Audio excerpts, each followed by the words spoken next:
E agora, gente, é o momento do nosso quadro Saúde, isso mesmo. Eu vou conversar com o Dr. Germano, que vai trazer dicas de saúde. Vamos, solta a vinheta!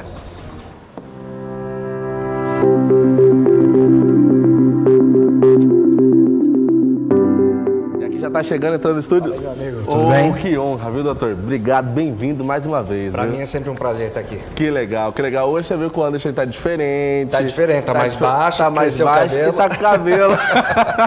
A gente tá aqui para levar informação, levar saúde a quem tá em casa. E para quem assiste e acompanha o programa, né, o JMT, sabe da importância que é esse quadro aqui, porque é um momento que às vezes a dona, às vezes o senhor, ele não tem a oportunidade de ir no médico, conversar, e através do programa é uma porta de entrada. E às vezes a pessoa até vai no médico, conversa, mas às vezes fica uma dúvida, não consegue tirar a dúvida na hora lá. Então, se tiver qualquer dúvida, manda aí, a gente sempre está aqui para resolver. Que legal. Olha, doutor Germano, ele vai responder suas perguntas. Então, ó, 98111 4039. 98111 4039. Inclusive, já vou abrir aqui o zap aqui, ó.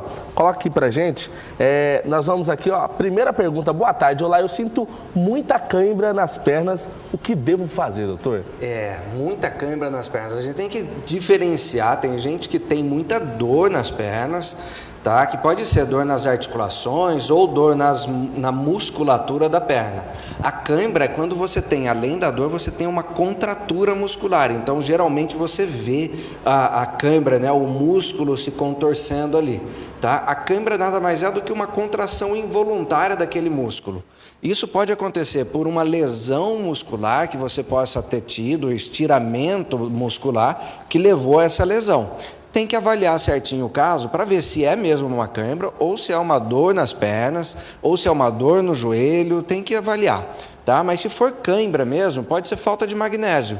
Magnésio é uma suplementação muito tranquila de se fazer e a gente é muito deficiente de magnésio. Então, muita gente, às vezes, se beneficiaria muito se fizesse uma suplementação de magnésio. A gente tem vários tipos de magnésio ligados a alguns aminoácidos, ligados a alguns sais, mas o magnésio quelado, que é o magnésio mais fácil de ser absorvido, acho que vale a pena, eventualmente, testar um pouco do magnésio quelado e ver se vai resolver isso daí. Até no quesito, eu acho que, então, recuperação, né, doutor? Porque, às vezes, ela está sentindo a cãibra e algo mais, já falou que, às vezes, pode ser até alguma lesão. Pode ser, exatamente. Então, o magnésio pode, então, ajudar até na recuperação daqueles que sofreram essas lesões. Na verdade, o magnésio, ele é um dos principais minerais que a gente tem e a gente é muito deficiente de magnésio na nossa comida. A nossa comida deveria ter mais magnésio e não tem, porque o nosso solo no Brasil é muito pobre em magnésio. Então, a nossa comida acaba tendo menos magnésio do que devia, a gente acaba comendo menos magnésio. E aí, se a gente não consome tanto magnésio, a gente pode ter uma série de problemas de saúde, incluindo ali enxaqueca, pressão alta, dificuldade para dormir, ganho de peso, alguns problemas musculares, alguns problemas intestinais, tudo isso pode ser falta de magnésio. Legal, é interessante isso para você que está em casa, às vezes preocupado porque essa dor não vai embora. Então tudo isso pode... Agora o pastor Daniel, lá do Jardim Costa Verde, Várzea Grande. Comer carne de porco com ovo e pepino faz mal? Não faz mal. Não. Tem que contar pra gente aí, pastor, como é que faz essa receita do carne de porco com ovo e pepino, tá? Não faz mal não. Tem que fazer a receita e mandar a receita aí. Ou convida a gente pra ir lá, né? A gente vai mostrar que não faz mal, né, doutor? Não faz mal não. Tá? A grande questão da carne de porco é que a gente tem que observar que ela pode estar acompanhada de muita gordura.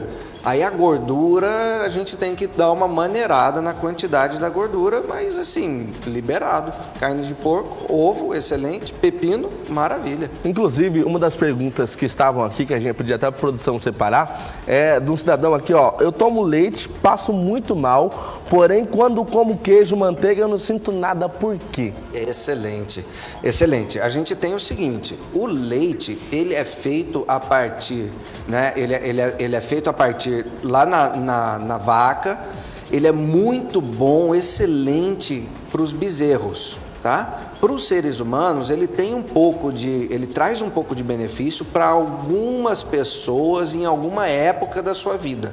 a maioria das pessoas vai perdendo aos poucos a capacidade de digerir aquele leite adequadamente. Então, o leite, a gente fala que se você consome e não sente mal, observa, mas se você consome e sente mal, você pode estar tendo alguma coisa que a gente observa ao longo do tempo, as pessoas vão perdendo essa capacidade de digerir o leite. Se ele está te fazendo passar mal, o ideal é que você elimine o leite da sua dieta. Agora, os derivados de leite, eles podem ter parte da lactose, que é um dos problemas de se consumir leite, é a lactose. Então, parte da lactose já vai estar quebrada, então vai ter menos lactose para você consumir. E parte da caseína, que também pode ser um dos fatores pelos quais você está passando mal ao consumir leite. Parte da caseína, quando você faz o leite em iogurte, quando você faz o leite em queijo, parte dessa caseína pode estar quebrada também, e isso é bom, porque você vai ter menos repercussão. Agora, se está te fazendo mal, elimina o leite da dieta, não vai ter problema nenhum. Agora, doutor, às vezes quem está em casa vendo o senhor falar, então o que pode ser considerado, então, uma pessoa intolerante à lactose, por exemplo?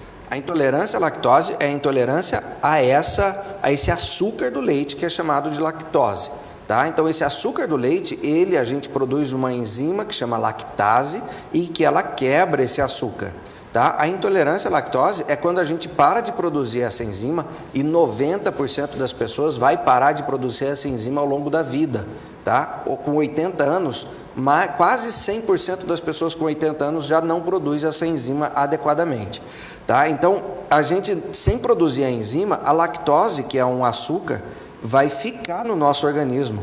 E ela fica no nosso trato gastrointestinal, ali ela fermenta, a bactéria cresce, come ela e aí ela libera gás. Então, pessoas que têm a intolerância à lactose podem ter aquela sensação de estufamento quando consome o leite, pode ficar arrotando muito, pode dar refluxo, pode dar diarreia, pode dar muitos gases, né? A pessoa fica com muitos gases. Isso tudo pode ser indícios dessa intolerância à lactose. Eu lembro que eu fui fazer uma dieta e um dos pontos a doutora nutricionista falou, vamos tirar o leite, porque tudo está indicando ali que você é um pouco tolerante à lactose. E justamente todos esses sintomas é o que a gente sente. Então, há aquele desconforto, aquele descontrole no organismo. O número, parece, de vezes que você vai no banheiro é maior e tudo acaba complicando, né? Exatamente. Muita gente é intolerante à lactose e não sabe. E essa intolerância, ela é progressiva, ela começa aos poucos, ela vai piorando ao longo dos anos e às vezes a pessoa não relaciona. Então, se você está tendo alguns desses sintomas, tira o leite por um mês. Eu costumo falar para os meus pacientes que vêm às vezes com muitas queixas assim, ou estão constipados, né? O intestino não funciona direito, tal. Vai lá, a pessoa consome muito leite. Falo, tira o leite um mês para você ver, e aí você vai ver a mágica acontecer. Legal, doutor. Agora, perguntas como essa parecem ser sempre comum, até porque parece que depois que houve a questão da vacina da Covid e tudo mais, surgiu-se várias situações e vários apontamentos. Após vacina, estou vendo bastante gente morrer por parada cardiorrespiratória. Aqui, oi, doutor, meu nome é Tatiana e eu sempre tenho uma dor no peito quando o ombro ou no ombro é normal.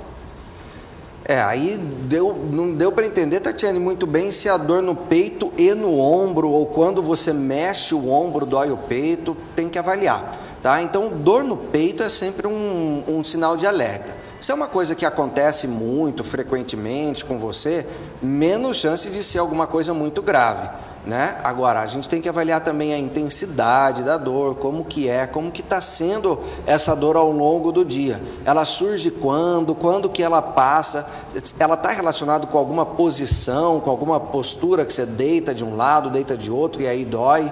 Ela está relacionada com movimento, isso daí está parecendo ser mais uma dor muscular, tá? Agora, tem que avaliar também quem é a Tatiane, quantos anos tem, Isso. Quais são as comorbidades. Se a Tatiane tiver 20 anos e tiver dando uma dor no peito, é uma coisa. Se a Tatiane tiver 70 anos e tiver tendo a dor no peito, irradiada para o ombro, já é outra coisa, a gente tem que avaliar caso a caso. Cada situação é uma, né, doutor? Cada Agora, situação boa tarde, doutor. Esses dias eu vim a desmaiar e não é a primeira vez que acontece comigo. Será que eu tenho que procurar um neurologista? Você tem que procurar um médico, com certeza. Desmaiar não é certo, tá? Então, se você desmaiou, e já não é a primeira vez, a gente tem que investigar. Os desmaios, eles podem ser de origem neurológica ou cardiológica, então a gente tem que avaliar. E eu recomendo que você procure o seu médico, tá? O seu médico de atenção primária, o seu médico de família, aquele médico que te conhece.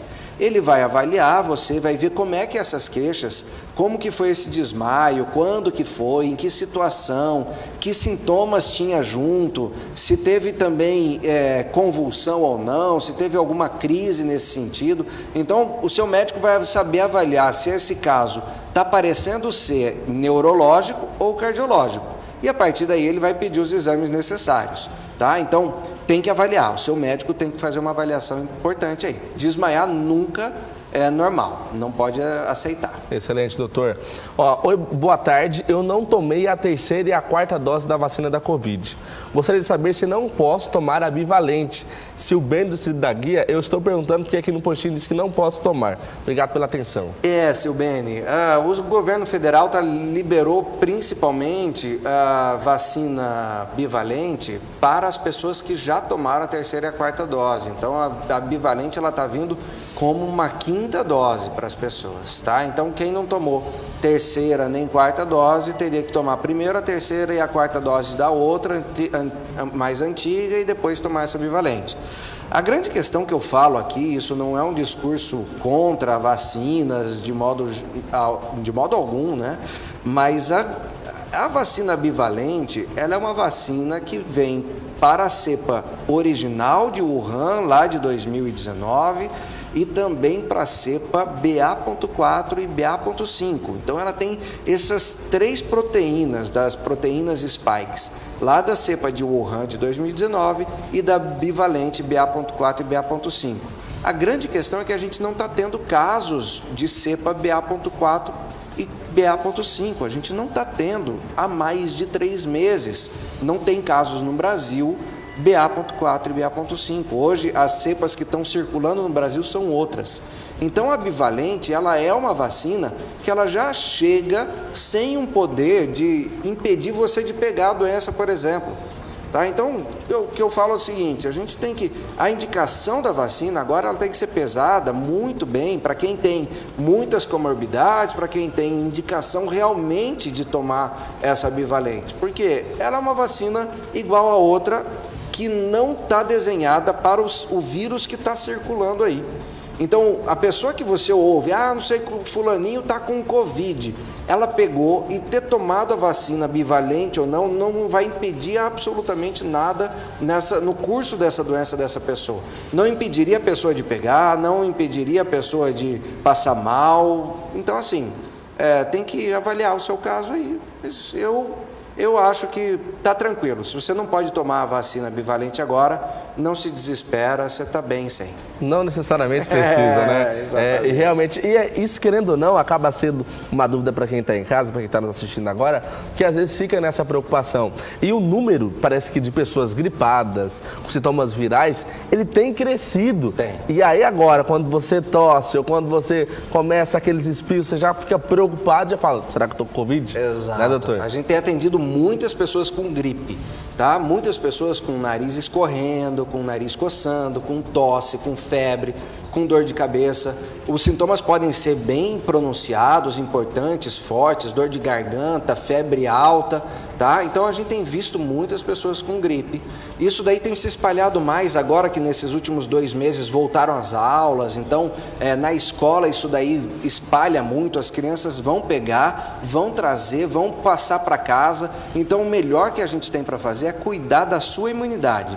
Certo? Então, tomar suas vitaminas quando indicada, então tomar lá a vitamina C, tomar a vitamina D na dose indicada, tomar às vezes um suplemento que tem zinco, selênio, tudo isso vai ajudar a sua imunidade a ficar melhor. Eu acho que é isso daí, cuida de você. Importante, né? Importante. Boa tarde, meu filho tem muita tosse seca no período de chuva. É possível ser alérgico a tempo úmido? Não a tempo úmido, mas ele é possível dele ser alérgico a alguma coisa que também acontece nesse período das chuvas. Tá? Então, a gente pode ser o clima especificamente, a gente não fala que é uma alergia especificamente ao tempo úmido, mas a gente tem que avaliar se é o caso numa crise dessa de tosse, a gente tem que avaliar se ele está tendo broncoespasmo, que é quando os brônquios ficam fechadinhos, e aí a gente faz um diagnóstico fechado de asma, por exemplo, e aí tem que fazer o tratamento, tanto com antialérgico quanto, às vezes, medicamentos inalatórios para melhorar essa asma. Doutor, eu vou partir para a última pergunta e vou trazer de mim para o senhor, na verdade. Manda. Que é a situação e algo que a gente vivencia em casa. Por exemplo, rinite.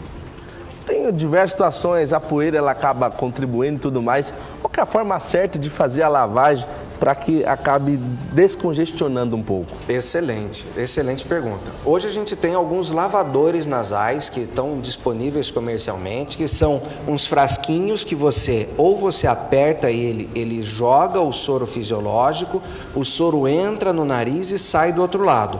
Ou tem um também que ele é por gravidade, que você põe ele tem um caninho que você coloca no nariz, aperta um botão aqui e esse soro vai entrar num nariz e sair no outro. O importante é a gente não pode fazer com água, tá? A água irrita o nariz, tá? A gente tem que fazer com soro, porque o soro é a água com um pouco de sal, que é exatamente a mesma concentração de sal que tem na sua mucosa, então não irrita. O soro não irrita nada. A água irrita, todo mundo sabe, quem entra na piscina sabe que quando entra aquela água na piscina fica doendo bastante. Então você vai fazer uma lavagem nasal de uma criança com água, a criança vai chorar com razão, porque vai irritar bastante aquele nariz. Agora, o que você pode fazer é lavar com soro, tá? E aí o soro, ele tem que ser aplicado. Se for manual, se você conseguir controlar a pressão, tem que ser uma pressão média. Não pode ser nem muito gota a gota e nem muito forte. Mas para quem tem esses quadros respiratórios, como gripes, resfriados e também quem tem rinite, a lavagem nasal é a melhor coisa que a gente tem para fazer para prevenir, por exemplo, uma sinusite. Porque a sinusite é quando esse acúmulo de secreção vai acontecendo no nariz e esse acúmulo vai passando para os seios nasais. E quando você faz uma lavagem, você vai tirando esse catarro, e aí a gente tem vários vídeos na internet, né, de crianças lavando o nariz, que começa a lavar o nariz, você não dá nada para aquilo, mas de repente sai aquela catarreira do nariz assim. Verdade. Esse catarrão que fica lá atrás do nariz da criança, esse catarrão é o que vai provocar a criança ter muita tosse, por exemplo, tá? Então, a criança que está tossindo, que nem ele falou ali, está chovendo, e aí a criança está tossindo muito, pode ser um acúmulo de catarro lá no fundo da garganta, que a criança deita, começa a escorrer o catarro lá, ela fica tossindo, porque aquele catarro fica irritando, tá? Então, a melhor coisa que tem para fazer é lavar o nariz com bastante soro fisiológico. Pode lavar todos os dias, de manhã, de tarde, e vai melhorar muito a saúde de quem tem rinite, quem tem resfriado, quem tem gripe. Nunca é demais, né, doutor? Muito obrigado. Esse quadro é valiosíssimo aqui. Sempre um prazer estar aqui. Para os telespectadores, é um quadro de saúde. Vou aproveitar aqui ao lado, doutor, já vou chamar o próximo intervalo. E olha, continue com a gente aqui na Rede Cidade Verde de Comunicação. Obrigado pela sua audiência, obrigado, doutor Germano. Grande abraço. Muito obrigado mesmo.